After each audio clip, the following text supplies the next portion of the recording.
الحمد لله وكفى وسلام على عباده الذين اصطفى اما بعد فاعوذ بالله من الشيطان الرجيم بسم الله الرحمن الرحيم رب اشرح لي صدري ويسر لي امري واحلل عقدة من لساني يفقهوا قولي واجعل لي وزيرا من اهلي اللهم فقهنا في الدين رب زدني علما اللهم انا نسألك علما نافعا رزقا طيبا وعملا متقبلا اللهم انفعني بما علمتني وعلمني ما ينفعني وزدني علما اللهم ارنا الحق حقا وارزقنا اتباعه وارنا الباطل باطلا وارزقنا اجتنابه آمین ثم آمین۔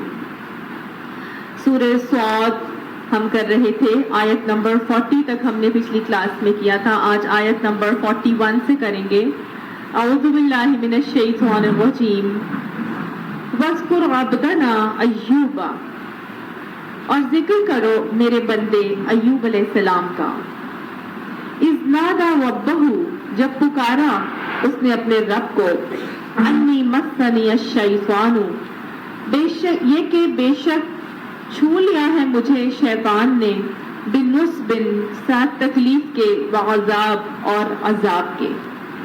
یعنی حضرت ایوب علیہ السلام کا ذکر کیا جا رہا ہے کہ اللہ سبحانہ تعالیٰ فرماتے ہیں کہ ان لوگوں سے میرے بندے ایوب علیہ السلام کا تذکرہ کرو کہ جب اس نے اپنے رب کو پکارا تھا کہ اے میرے رب مجھے شیطان نے چھو لیا ہے اور سخت تکلیف اور عذاب میں مبتلا کر دیا ہے۔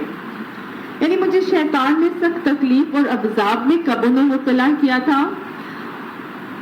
ہم حضرت ایوب علیہ السلام کا تذکرہ پڑھ رہے ہیں اور اللہ سبحانہ تعالیٰ نے مومنوں کو صبر کی تاکید کرنے کے لیے اور اپنا اواب رویہ اپنانے کے لیے مختلف انبیاء کی مثالیں دے کر طریقہ سکھایا۔ پیچھے ہم نے پڑھا تھا کہ اللہ سبحانہ تعالیٰ نے حضرت داؤد علیہ السلام، حضرت سلیمان علیہ السلام کا تذکرہ کیا تھا اور بتایا تھا کہ وہ کتنے بہترین اللہ کے بندے تھے۔ نعم العبد کا ٹائٹل انہیں کیوں ملا تھا؟ کیونکہ وہ انہ اواب، ہر موقع پر اللہ کی طرف رجوع کرنے والے تھے۔ آگے اللہ سبحانہ تعالیٰ حضرت ایوب علیہ السلام کا تذکرہ کر رہے ہیں۔ یہ ایوب علیہ السلام ہم پڑھ چکے ہیں اچھی طرح سے، سورہ انبیاء میں ہم نے بہت ڈیٹیل سے ان کا واقعہ پڑھا تھا۔ اللہ سبحانہ تعالیٰ نے ان کو بہت زیادہ نعمتوں سے نوازا تھا، انتہا سے زیادہ۔ دنیا میں جس کے پاس نعمتیں آ سکتی ہیں، ہر قسم کی نعمتیں ان کے پاس فراوانی سے موجود تھیں۔ ان کے پاس کاشت کی بہت زیادہ زمینیں تھیں جس سے ان کو کاشتکاری اور فصل وغیرہ کا حاصل ہوتی تھی۔ ساتھ ساتھ ان کے پاس مال مویشی بھی بہت زیادہ تھے اور اللہ تعالیٰ نے ان کو بھرپور اولاد سے بھی نوازا تھا۔ تو دنیا میں جن چیزوں پر انسان کو غرہ اور طاقت ہوتا ہے وہ تمام چیزیں ان کے پاس موجود تھیں۔ ساتھ ساتھ اللہ تعالیٰ نے ان کو نبی بھی بنایا اور ان کو دین کی حکمت اور دانائی کا علم بھی عطا فرمایا۔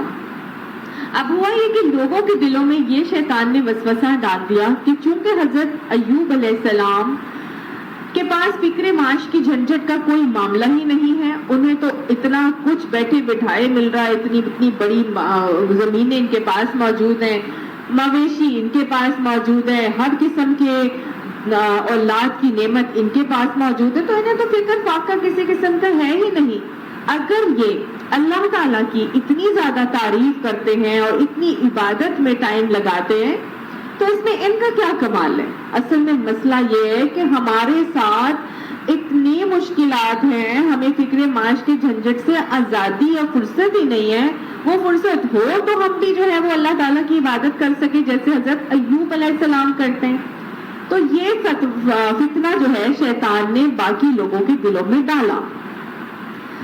اچھا، حضرت ایوب علیہ السلام کے حوالے سے کہا جاتا ہے کہ جتنے بڑا ایوب علیہ السلام کے حوالے سے تو نہیں، عمومی طور پر یہ بات سمجھی جاتی ہے کہ جتنا زیادہ درجہ اللہ تعالیٰ کی طرف سے عطا کیا گیا ہوتا ہے اتنی ہی آزمائش میں پکڑ کا معاملہ بھی بہت جلدی ہو سکتا ہے۔ چھوٹی سی بات پر بھی اللہ کی طرف سے پکڑ آ سکتی ہے۔ تو حضرت ایوب علیہ السلام کے ساتھ روایات میں آتا ہے کہ کہا جاتا ہے کہ ایک شخص آیا جو مشکل میں مبتلا تھا اور یہ اس کی مشکل انہوں نے سنی نہیں، اس کو اگنور کر دیا، تو اللہ سبحانہ تعالیٰ کی طرف سے ان کو پکڑ کر معاملہ آ گیا۔ دوسری ساتھ ہی ساتھ اللہ تعالیٰ نے یہ بھی کرنا تھا کہ لوگوں کو یہ بات بتانی تھی کہ یہ کوئی وجہ نہیں جو تم سوچ رہے ہو کہ ایوب علیہ السلام ہمارے اتنی عبادت گزار ہیں، دیکھو جب اس کے اوپر سے مال اور باقی تمام چیزوں کی نعمتوں کی میں آزمائش ڈالوں گا یا چھین لوں گا، پھر میرے اس بندے کا رویہ دیکھنا کہ کیا رہا ہے۔ اور اللہ تعالیٰ نے اس پہ ایک پکڑ کا معاملہ ان پہ کیا اور ساتھ ساتھ ان کے ساری کی ساری نعمتوں کو چھین لیا۔ ہوا یہ کہ ان کے سارے مال مویشی مر گئے، ان کی کھیتیاں جو تھی وہ غارت ہو گئی، وہ تباہ اور برباد ہو گئی، کوئی فصل نہ آئی۔ ساتھ ساتھ اللہ تعالیٰ نے ان کو ان کی اولاد کو بھی ایک کے بعد دوسرے جو ہے کہا جاتا ہے یا تو وہ گم گئے یا وہ کوئی ایسا سیلاب طوفان آیا جس میں تتر بتر ہو کے ادھر ادھر ہو گئے، یا یہ کہا جاتا ہے کہ وہ مر کھپ گئے۔ حضرت ایوب علیہ السلام جو ہے وہ ہر نعمت سے ان کی چھین لی گئی، مبرہ کر دیے گئے، اور ساتھ ہی ان کو ایک اللہ تعالیٰ کی طرف سے بیماری بھی لگ گئی۔ بیماری بھی لگ گئی، اب بیماری بھی لگ گئی ہے، مال بھی سے چھن گیا، ان کی فصلیں بھی خراب ہو گئی، ان کی اولاد بھی چھن گئی، لیکن ان کا رویہ یہ نظر آتا ہے کہ یہ پہلے سے زیادہ اللہ کے عبادت گزار اور فرمانبردار بن گئے۔ باقاعدہ اسرائیلیات میں ان کی پورا کا پورا موجود ہے کہ کیا ان کے الفاظ تھے اور یہ کیا بولا کرتے تھے، مفہوم بتاتے تھے کیونکہ ہم اس کو بہت ڈیٹیل سے سورہ انبیاء میں کر چکے ہیں۔ بہرحال یہ کہا کرتے تھے کہ اے اللہ جب تو نے مجھے اتنی نعمتیں عطا فرمائی تھی میں تب بھی تیرا عبادت گزار اور فرما بردار تھا، لیکن ہوتا یہ تھا کہ ان نعمتوں کی وجہ سے نا میرے اندر اتنی اٹینشن اور کنسنٹریشن نہیں رہتی تھی کہ میں دھیان میرا بہت چیزوں کی طرف تھا، لیکن اب جب تو نے مجھ سے ہر چیز چھین لی ہے تو اب صرف اور صرف میں اور تو ہو گئے ہیں، تو میرا دھیان جو ہے اب تیری طرف زیادہ لگتا ہے عبادت میں۔ اور اگر شیطان کو یہ کہ میرا نرم گرم بستر تیار ہوتا ہے لیکن پھر بھی میں تیری عبادت میں اپنے آپ کو ان چیزوں کو نعمتوں کو چھوڑ کے میں تیری عبادت کرتا ہوں، تو اللہ اگر یہ باتیں شیطان کو پتہ چل گئی تو وہ تو بہت ہی زیادہ جیلس ہو جائے گا، حسد میں مبتلا ہو جائے گا، اس تک یہ بات نہ پہنچے کہ بس اب میں اور تو ہیں۔ تو اس طرح کی ان کی کیفیت کا معاملہ ہوا کہ ساری نعمتیں چھننے کے بعد بھی کوئی بھی شکوہ در منہ پر نہیں ہے، بلکہ صرف اور صرف اللہ سے لو مزید بڑھ گئی ہے، اور اس کا حسن، اس کی خوبصورتی، اس کا مزہ ان کو اور زیادہ آ رہا ہے۔ اچھا، جب ایسی تکلیف میں یہ مبتلا کر دیے گئے تو ہوا یہ کہ ان کی تکلیف ٹھیک ہی ہونے کو نہیں آ رہی تھی، آتی بھی اللہ کے اذن سے ہے، جاتی بھی اللہ کے اذن سے ہے۔ ان کے ساتھ ہوا یہ کہ ان کی بیوی ایک دن آ رہی تھی ان کے پاس، تو کہیں کام سے گئی ہوئی تھی، تو آ رہی تو راستے میں شیطان نے اس کو روکا اور اس کو کہا کہ تمہارا سنا ہے تمہارا میاں بہت سخت بیمار ہے، تو انہوں نے کہا ہاں جی بہت بیمار ہے، تو انہوں نے کہا، شیطان نے کہا کہ اچھا ایسا کرو میں تمہارے میاں کو شفا دے سکتا ہوں، لیکن تم نے کہنا یہ ہے جب تمہارے میاں کو شفا ہو جائے تو تم کہنا یہ شفا جو ہے شیطان کی وجہ سے ہوئی ہے، شیطان نے یہ شفا دی ہے۔ تو بیوی نے یہ بات جا کے حضرت ایوب علیہ السلام کو بتا دی۔ حضرت ایوب علیہ السلام بہت ناراض ہوئے اس بات کے اوپر، اور انہوں نے کہا کہ وہ شیطان تجھے اس بات کے لیے ورگلا رہا تھا اور تو اس کے بہکاوے میں آ گئی، ہرگز بھی ایسا نہیں ہو سکتا۔ تو یہ وہ بات ہے جس پہ یہاں کہا جا رہا ہے کہ شیطان نے مجھے سخت مصیبت میں مبتلا کر رکھا ہے، یعنی وہ بار بار پلٹ کر آتا ہے اور وسوسے ڈالتا ہے، میرے ہی نہیں میرے ساتھ والوں کے دلوں میں بھی وسوسے ڈالتا ہے، اور ساتھ ساتھ انہوں نے یہ قسم کھائی کہ اگر میں ٹھیک ہو گیا نا تو تیرے اس عمل کی وجہ سے میں تجھے 100 کوڑے لگاؤں گا، یعنی کہ تو نے اس بات کو سوچا بھی کیسے کہ شفا دینے کا اختیار شیطان کے پاس ہے، شافی تو اللہ ہے، ہر کام کا اختیار تو اللہ کے پاس ہے، تو گویا یہ شرک والا معاملہ تو نے سوچا بھی کیسے۔ بیوی یہ بات سن کے ناراض ہو کر چلی گئی۔ اب جب بیوی یہ بات سن کے ناراض ہو کر چلی گئی تو اللہ سبحانہ تعالیٰ کی طرف سے ایک حد تک آزمایا جاتا ہے، ایک لمٹ تک آزمایا جاتا ہے۔ اب جب سب کچھ ان سے چھین لیا گیا کہ بیوی بھی یہ جگہ چھوڑ کے چلی گئی ہے، تو اب ٹوٹلی تنہا ہو گئے ہیں، پھر بھی کوئی اللہ تعالیٰ سے شکوہ یا شکایت کا معاملہ نہیں ہے۔ اب اللہ سبحانہ تعالیٰ کی مدد آنا شروع ہوتی ہے، اب اللہ کی طرف سے مدد آئی اور اللہ تعالیٰ نے کہا ارکض برجلک، اپنا پیر مار، اپنا پیر مار۔ کہاں مارنے کو حکم دیا گیا؟ اللہ سبحانہ تعالیٰ نے اپنا پاؤں حضرت ایوب علیہ السلام کو زمین پر مارنے کا حکم دیا اور وہاں پاؤں مارنے کی وجہ سے ایک چشمہ جاری ہو گیا، بالکل اسی طرح کا چشمہ جیسا کہ آب زمزم کا چشمہ جاری ہوا۔ اب جب وہ چشمہ ایک جاری ہو گیا تو اللہ سبحانہ تعالیٰ کی طرف سے حکم آیا، ھذا مغتسل، یہ غسل کرنے کی جگہ ہے، بارد و شراب، ٹھنڈا پانی پینے کے لیے، مطلب ٹھنڈا بھی ہے اور پینے والا بھی ہے اور غسل کرنے کے لیے بھی ہے۔ گویا اللہ تعالیٰ نے ایک ایسا چشمہ ان کے لیے جاری کر دیا جو ٹھنڈے پانی کا تھا اور وہاں پر غسل بھی کیا جا سکتا ہے۔ اب یہ بات کہا جائے کہ اللہ تعالیٰ کی طرف سے جو چشمے جاری کیے جاتے ہیں، ہاٹ واٹر سپرنگز ہوتے ہیں، کولڈ واٹر سپرنگز ہوتے ہیں، اور آپ کشمیر کی سائڈ پر جائیں یا پہاڑی علاقوں میں جائیں تو آپ کو معلوم ہوگا کہ وہاں پر مختلف چشمے جاری کیے ہوتے ہیں اللہ تعالیٰ کے حکم سے، اور انہی چشموں میں سے کچھ چشمے ایسے ہوتے ہیں جو شفا رکھتے ہیں، جس پانی میں شفا ہوتی ہے اور اس میں نہانے سے پھر انسان کو شفا ہو جاتی ہے۔ تو کچھ ایسا ہی اللہ سبحانہ تعالیٰ نے ایک چشمہ جاری کیا جس کے پانی میں ان کے جسم کے مرض کی شفا تھی۔ اب اللہ تعالیٰ نے ان سے کہا کہ یہ مغتسل یعنی نہانا غسل کرنے کے لیے بھی ہے اور پینے کے لیے بھی ہے۔ پھر انہوں نے اس میں غسل کیا، جب غسل کیا تو اس غسل کی وجہ سے ان کی ساری جلد کی جو بیماری تھی وہ بالکل ٹھیک ہو گئی۔ اب وہ جب ٹھیک ہوئے، اللہ کی طرف سے مدد آنا شروع ہوئی، ان کی بیماری بھی ٹھیک ہو گئی، وہ بیماری اور جو اللہ تعالیٰ نے صحت چھینی ہوئی تھی وہ صحت بھی ان کو مل گئی۔ اب اللہ تعالیٰ نے پھر ان کو مزید بیوی دی اور ان کے مزید اولادیں دی، ان کے مزید مال اسباب اور ان کی فصلیں بھی ٹھیک ہو گئی، پھر زراعت اور کھیتی اور مویشی ہر چیز اللہ تعالیٰ کی طرف سے آنا شروع ہو گئی۔ تو اللہ تعالیٰ فرما رہے وَوَهَبْنَا لَهُ أَهْلَهُ، اور دیا ہم نے اس کو اس کے گھر والے، وَمِثْلَهُمْ مَعَهُمْ، اور اسی کی طرح کے اور بھی ان کے ساتھی، رحمتاً منا، جو ہماری طرف سے رحمت کے طور پر دیے گئے، وَذِكْرَى لِأُولِي الْأَلْبَابِ، اور نصیحت کے لیے سیانے سمجھدار دانش مند لوگوں کے لیے کہ اس سارے واقعے سے ان کے لیے نصیحت ہو جائے۔ اللہ تعالیٰ نے اتنا ان کو نوازا، پھر اتنا نوازا کیونکہ وہ کیا تھے؟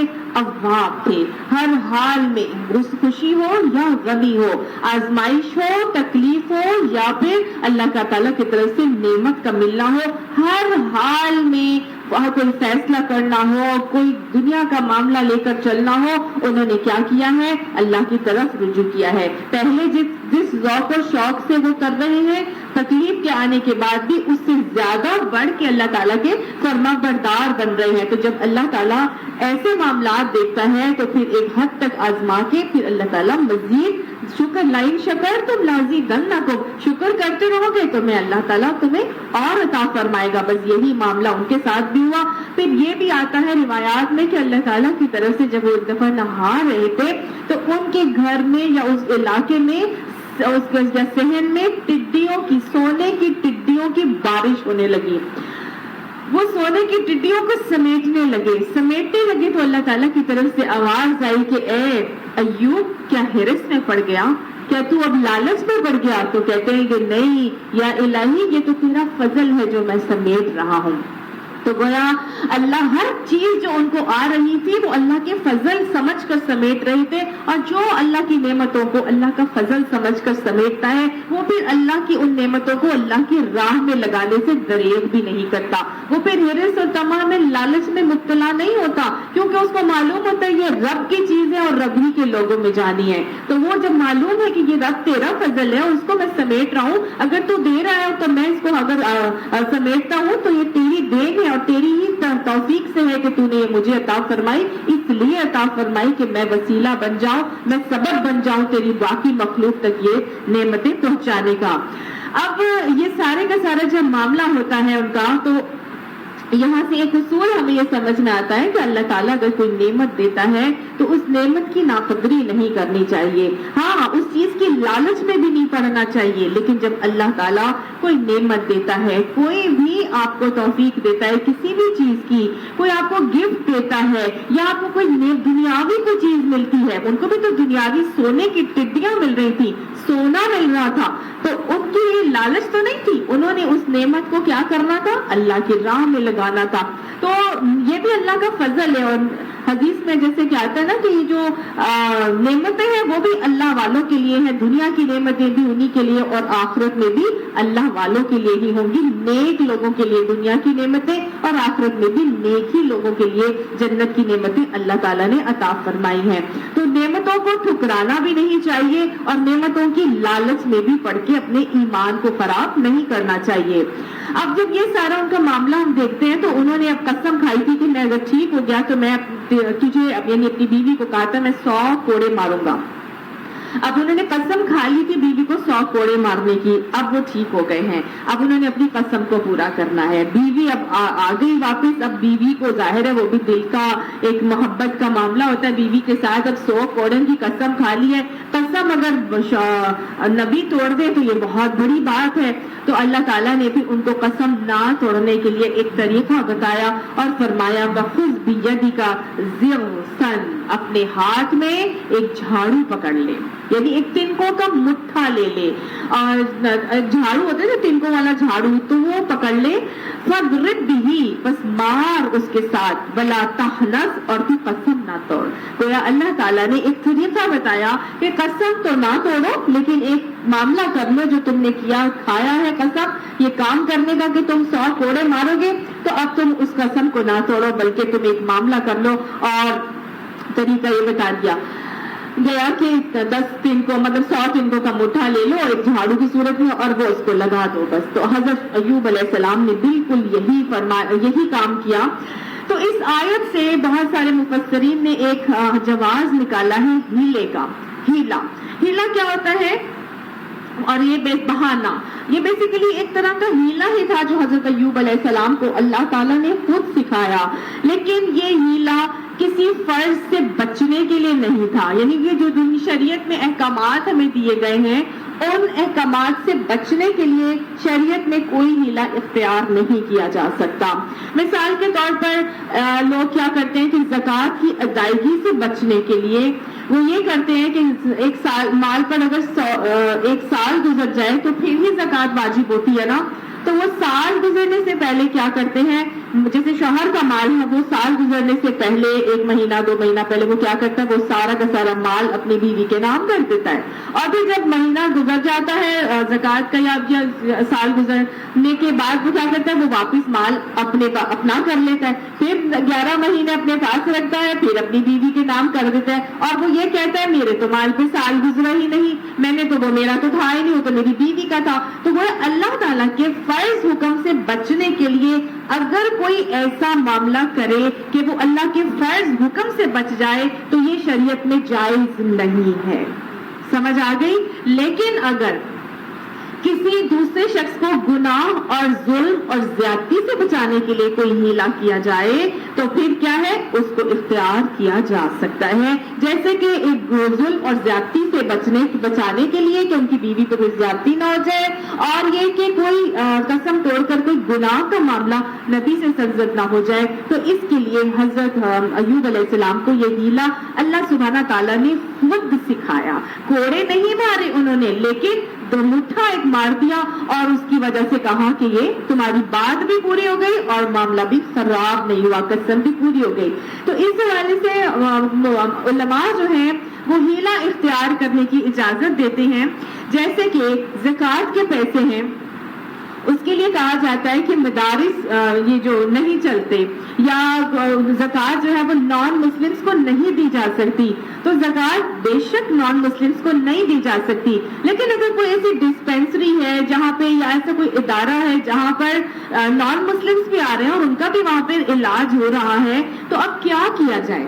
اب ظاہر ہے ایسا تو نہیں کیا جا سکتا کہ کرسچنز کے لیے دوائیاں علیحدہ رکھی جائیں، ان کا علیحدہ پورا ریکارڈ مینٹین کیا جائے اور ہر آنے والے کا پتہ بھی چلے کہ جی یہاں پہ کرسچنز یا ہندو یا کوئی نان مسلم آ رہا ہے اور جی مسلمانوں کے لیے اس والے بجٹ سے دی جائیں نان مسلم، ایسا کرنا پریکٹیکلی پاسبل نہیں ہوتا، ٹھیک ہے۔ اسی طرح سے بہت بڑے بڑے جو ادارے ہیں جیسے کہ دینی مدارس ہیں ان کو چلایا جاتا ہے، تو ان کو مسجد کے اوپر زکوٰۃ نہیں لگتی، مدرسوں کے اوپر بھی لوگ کہتے ہیں کنسٹرکشن اور تعمیر پہ زکوٰۃ نہیں لگتی، تو اس کے لیے ہیلا اختیار کیا جاتا ہے، اور وہ کیا ہے کہ مال جو ہے وہ کسی ایسے بندے کے سپورٹ کیا جاتا ہے جو صاحب نصاب نہیں ہوتا، جس کے اوپر زکوٰۃ لگتی ہے، اور پھر اس سے وہ ہیلا کروا لیا جاتا ہے اور اس سے وہ مال لے کے اور کنسٹرکشن میں یا مدرسے کو چلانے کے لیے استعمال کیا جاتا ہے۔ تو یہ حنفی مسلک کے اندر یہ بہت زیادہ کیا جاتا ہے، ہیلے کا استعمال کر کے مدارس کو چلایا جاتا ہے، اور وہ کہتے ہیں کہ یہ چیز جو ہے اس کے لیے جائز ہے۔ لیکن آپ دیکھیں کہ بات تو وہی ہے کہ کان ادھر سے پکڑو یا ادھر سے پکڑو، ہم نے مدرسے کو چلانا ہے، اگر ہم اللہ کو معلوم ہے کہ یہ نیکی کے کام کے لیے اور دین کی اشاعت کے لیے لگ رہا ہے تو نہ بھی کریں گے تو گھر تو وہ فی سبیل اللہ، تو زکوٰۃ کا ادائیگی ایسے بھی ہو جاتی ہے۔ لیکن اگر ان لوگ کو اس میں سیٹسفیکشن ہے تو اس میں سیٹسفائی ہو جائے۔ لیکن آپ یہ دیکھیں کہ جب کوئی کسی ڈسپینسری کو رن کرنا ہے، کسی ہاسپٹل کو رن کرنا ہے، تو اس کو پھر ایسے ہی کیا جاتا ہے کہ زکوٰۃ کے مال جو ان کے مریضوں کے علاج کے لیے دیا جاتا ہے، اس زکوٰۃ کے مال کو نان مسلمز تک دائرہ لگانا پڑے گا، اس کے بغیر کوئی معاملہ نہیں کیا جا سکتا۔ تو پھر وہ کیا جاتا ہے کہ اس مال کو لے کر کسی ایسے بندے کو دے دیا جاتا ہے، ملکیت کا اختیار اس کو دیا جاتا ہے کہ یہ مال آپ کا ہے، یہ آپ لے لیں، اور پھر وہ جو ہے اپنی مرضی سے دیتا ہے کہ یہ میرا، یہ اب جو مال ہے اس سے آپ کیا کریں، اس ہاسپٹل کو، اس ڈسپینسری کو رن کر لیں۔ تو وہ کیا کیا جا رہا ہے، لوگوں کو فائدہ پہنچانے کے لیے، گناہ اور ظلم و زیادتی سے یا پریشانی سے بچانے کے لیے اسی مال کو ساری دنیا کے لیے استعمال کیا جا رہا ہے۔ سمجھ آ گئی؟ تو یہ ہیلے کا طریقہ اللہ ہی نے بتایا کہ جہاں تمہیں ضرورت پڑے تو ایسا معاملہ کر کے اس کے لوگوں کو پریشانی اور ظلم و زیادتی سے بچانے کے لیے یا کسی برائی کو دفع کرنے کے لیے اس معاملے کو ہیلا کا اختیار دے کر صحیح کروایا جا سکتا ہے۔ سمجھ آ گئی؟ لیکن کسی فرض سے بچنے کے لیے اگر یہ کیا جائے تو اس کی شریعت اجازت نہیں دیتی۔ میری بات سمجھ میں آ گئی ہے آپ کو؟ تو بہت سارے لوگوں کا یہ اعتراض ہوتا ہے کہ جی کنسٹرکشن میں علماء کہتے ہیں کہ پیسہ نہیں لگتا اور زکوٰۃ نہیں لگتی، تو وہ لوگ اپنا معاملہ بھی سارا زکاتی کے پیسوں سے کر رہے ہوتے ہیں، کیونکہ میجورٹی جو ہے وہ میجورٹی مطلب جو بلک اماؤنٹ آف منی ہے وہ ہمیں زکوٰۃ سے ہی ملتی ہے، اور صدقات اتنا نہیں ہوتے کہ ہم ان سے اتنے بڑے بڑے ادارے اور ہاسپٹلز یا مدارس کو رن کر سکیں۔ تو اس کام کے لیے پھر ہیلا کروا کے اور لگایا جاتا ہے۔ تو اس طرح یہ ہوتا ہے کہ ہم بھی کام بھی ہو جاتا ہے، اور اللہ سبحانہ تعالیٰ نے چونکہ یہ خود بتایا اور سکھایا تو اس کے لیے ہمارے پاس حجت بھی مل جاتی ہے۔ اب اللہ سبحانہ تعالیٰ آگے یہ فرما رہے ہیں کہ تو ڈر نہیں اور قسم نہ توڑ، انا وجدناہ صابرا، ہم نے اسے صابر پایا، نعم العبد، وہ بہترین بندہ تھا، انہ اواب، اپنے رب کی طرف ہر معاملے میں رجوع کرنے والا تھا۔ تو گویا بار بار ہمیں سبق یہ مل رہا ہے کہ اللہ سبحانہ تعالیٰ سے ہر معاملے میں رجوع کرنا ضروری ہے، چاہے خوشی ہو، چاہے تکلیف ہو، چاہے نعمت مل رہی ہو، چاہے نعمت گھٹ رہی ہو، چاہے کوئی فیصلہ کرنا ہو، چاہے کوئی معاملہ کر دیا جائے، پھر بھی اپنا معاملہ، اپنا رخ کس طرف کرنا ہے؟ اللہ کی طرف۔ بالکل اواب کیسا ہوتا ہے؟ جیسے کہ ایک میگنیٹ کی سوئی ہوتی ہے، میگنیٹ ہوتا ہے نا، اس کے اندر ایک سوئی ہوتی ہے، وہ کہاں جاتی ہے؟ جہاں مرضی اس کا رخ کرو وہ نارتھ اور ساؤتھ کی طرف، نارتھ پول اور ساؤتھ پول کی طرف ہی رخ کرے گی۔ آپ جدھر چلے جائیں گے وہ نارتھ پول اور ساؤتھ پول کی طرف رخ کرے گی، یعنی کہ وہ گھوم کر واپس وہیں آ جاتی ہے۔ تو جو اواب ہے وہ کیا کرتا ہے؟ بار بار اپنے ہر معاملے میں اللہ تعالیٰ ہی کی طرف رجوع کرتا ہے اور پلٹتا ہے، اور یہی صرف اللہ سبحانہ تعالیٰ کو بہت زیادہ محبوب ہے۔ اب اگلا جو نبی جن کا تذکرہ آ رہا ہے وہ ہے، آگے بتایا اللہ تعالیٰ نے، وَاذْكُرْ عِبَادَنَا إِبْرَاهِيمَ وَإِسْحَاقَ وَيَعْقُوبَ، اور ذکر کرو ہمارے بندوں ابراہیم علیہ السلام، اسحاق علیہ السلام اور یعقوب علیہ السلام کا، اولِ الایدی، وہ بڑی قوت والے تھے، یعنی ان کے زور طاقت اور بازو میں بڑی طاقت تھی، والابصار، اور چشم والے بھی تھے، یعنی کہ بڑے دیدہ ور لوگ تھے، بڑی صاحب بصیرت لوگ تھے، یہ نہ صرف زوراور، طاقتور اور مضبوط بلکہ اپنی بصیرت والے بھی تھے۔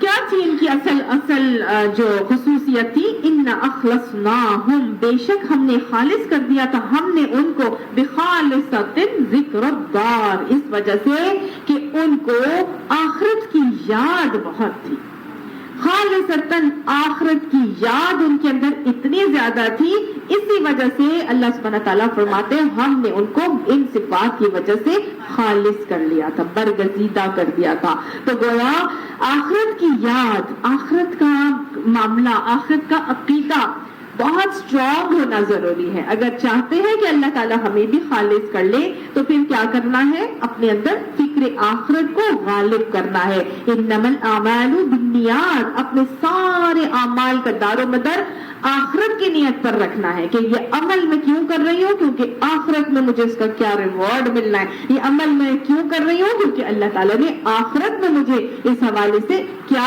دینا ہے۔ تو گویا اب ہمارا ہر عمل آخرت کی یاد کے اوپر ہوگا۔ آخرت جب یاد ہوگی تو تبھی ہمارا معاملہ بھی درست ہوگا۔ کبھی آپ نے کسی ایسے اسٹوڈنٹ کو دیکھا ہے کہ جس کو ٹیچر یہ کہہ دے کہ بھائی تم لوگ پڑھتے رہو کسی وقت بھی تمہارا ٹیسٹ ہو جائے گا، یا اگر یہ کہہ دے ٹیچر کہ پڑھتے رہو جمعرات کو تمہارا ٹیسٹ ہونا ہے، تو کون سا اسٹوڈنٹ زیادہ اچھی تیاری کرے گا؟ جس کو یہ پتا ہوگا کہ جمعرات کو میرا ٹیسٹ ہونا ہے وہی تیاری کرے گا نا۔ جس کو یہ کہہ دیا بس پڑھتے رہو کبھی بھی ٹیسٹ ہو جائے گا، تو وہ تو مدر پدر آزاد اور بے فکر ہو کے اپنی زندگی گزارے گا کہ ٹھیک ہے جب ٹائم آئے گا تو دیکھا جائے گا۔ اور اگر یہ کسی کو کہہ دے کہ جی پڑھ لو بس ٹھیک ہے ٹیسٹ ویسٹ کوئی نہیں ہونا، تو میرا خیال ہے کوئی بھی انٹرسٹ سے نہیں پڑھے گا۔ ایسا ہی ہے نا۔ تو انسان کی فطرت ہے یہ، جب تک اس کو یہ بتایا نہیں جائے گا کہ تم یہ کرو گے تو تمہیں یہ ملے گا، پوچھ ہوگی، سوال جواب ہوں گے، تمہیں عذاب ہو سکتا ہے، تمہیں جزا مل سکتی ہے، تمہیں اللہ تعالیٰ کے سامنے پیش ہونا ہے، اپنے ہر عمل کا حساب دینا ہے، تو میرا خیال ہے کہ پھر انسان کا معاملہ خود بخود درست ہو جائے گا۔ اسی وجہ سے اللہ سبحانہ تعالیٰ نے فرمایا کہ ہم نے انہیں خالص اور برگزیدہ کیوں کیا تھا؟ کیونکہ یہ فکر آخرت کے گھر کی یاد تھی، جس کی وجہ سے ان کے سارے اعمال بہترین تھے۔ وَإِنَّهُمْ عِندَنَا، اور بے شک وہ ہمارے نزدیک لَمِنَ الْمُصْطَفَيْنِ الْأَخْيَارِ، البتہ چنے ہوئے نیک لوگوں میں تھے۔ ٹھیک ہے، تو اگر چاہتے ہیں کہ اللہ ہمیں بھی چنے ہوئے نیک لوگوں میں بنا دے اور شامل کر لے، تو اپنے ذہنوں پر فکر آخرت کو طاری رکھنا ہے، اور اس سے اپنی قوت بازو کو اسٹرانگ اور مضبوط کر کے اپنے اندر بصیرت کی نگاہ رکھتے ہوئے سارے اعمال کرنے ہیں، تو انشاءاللہ ہمارا معاملہ بھی بہترین نیک لوگوں میں ہونے والا ہے۔ وَاذْكُرْ اسماعیل، اور ذکر کرو اسماعیل علیہ السلام کا، وَالْيَسَعَ، اور یسع کا، وَذَلْ کفلی، اور ذل کفل کا۔ حضرت اسماعیل اور حضرت الیسع اور ذل کفل یہ بھی کون تھے؟ حضرت اسماعیل علیہ السلام کا تو ہمیں معلوم ہے کہ یہ کون ہے؟ نبی ہیں، اور نبی کے بیٹے ہیں، حضرت ابراہیم کے بیٹے۔ لیکن الیسع اور الذل کفل، ان کے بارے میں حتمی بات نہیں کہی جا سکتی۔ کچھ لوگ کہتے ہیں کہ یہ نبی تھے، اور کچھ لوگ کہتے ہیں کہ یہ نبی نہیں تھے بلکہ نبی کے جانشین اور نائب تھے۔ اگر ان کو نبی تصور کر لیا جائے کچھ مفسرین کے حوالے سے، تو پھر قرآن پاک میں اگر نبیوں کی تعداد آتی ہے جن کا ذکر نام سے کیا گیا تو وہ 27 بن جاتی ہے، ورنہ 25 انبیاء کا نام لے کے قرآن پاک میں تذکرہ کیا گیا ہے۔ یہ جو الیسع ہیں ان کے حوالے سے کہا جاتا ہے، ان کا معاملہ ہم نے پہلے پڑھا تھا ایک اور جگہ سورہ انعام میں، ہم نے ان کا تذکرہ پڑھا تھا، اور اب یہاں پر آ رہے ہیں۔ حضرت الیاس کا ہم نے ابھی تھوڑے دن پہلے ہی ذکر پڑھا تھا، تو یہ حضرت الیاس علیہ السلام کے جانشین تھے الیسع۔ ٹھیک ہے، حضرت الیاس علیہ السلام کے جانشین تھے۔ جب ہم نے بال کا سارا معاملہ پڑھا تھا نا، بال کی بت پرستی جو میں نے آپ کو سارا سمجھایا تھا، تو وہاں پر یہ الیسع جو تھے یہ حضرت الیاس علیہ السلام کے جانشین تھے۔ اور ذل کفل بھی بہت نیک انسان تھے، ان کے حوالے سے بھی ہم ڈیٹیل پہلے پڑھ چکے ہیں، اس لیے میں اب ریوائز نہیں کروں گی۔ وَكُلٌّ مِّنَ الْأَخْيَارِ، اللہ تعالیٰ فرما رہے ہیں یہ سب کے سب کیا تھے؟ نیک لوگوں میں سے تھے۔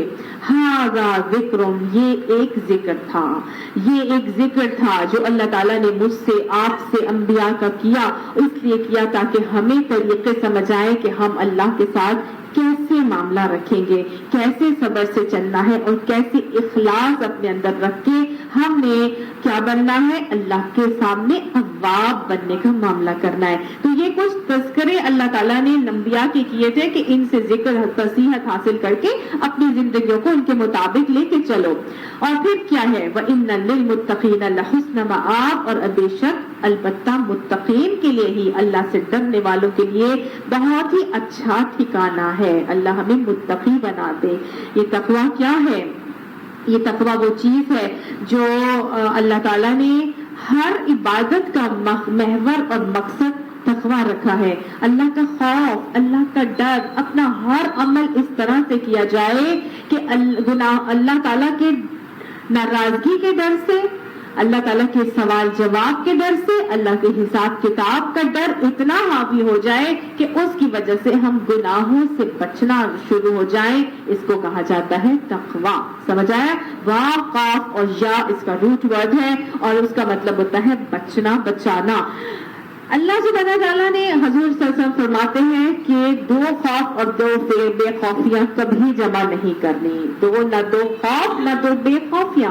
جو انسان دنیا میں بے خوف زندگی گزارے گا، اللہ سبحانہ تعالیٰ قیامت میں اس کو خوف زدہ کریں گے. اور جو دنیا میں بے خوف زدہ ہو کے ڈر ڈر کے زندگی گزارے گا، اللہ تعالیٰ قیامت میں ان کو ولا خوف علیہم ولا هم یحزنون کا معاملہ کرنے والے ہیں. تو اللہ تعالیٰ ہمیں خوف خدا عطا فرمائے، اتنا خوف عطا فرمائے کہ ہماری خشیت کا معاملہ ہو جائے کہ گناہ کا کرنا تو درکنار، اس کے سوچنا بھی ہمارے لیے محال ہونے لگے. اللہم اقسم لنا من خشیتک ما تحول به بیننا وبین معصیتک. یہ چھوٹی سی بات نہیں ہے.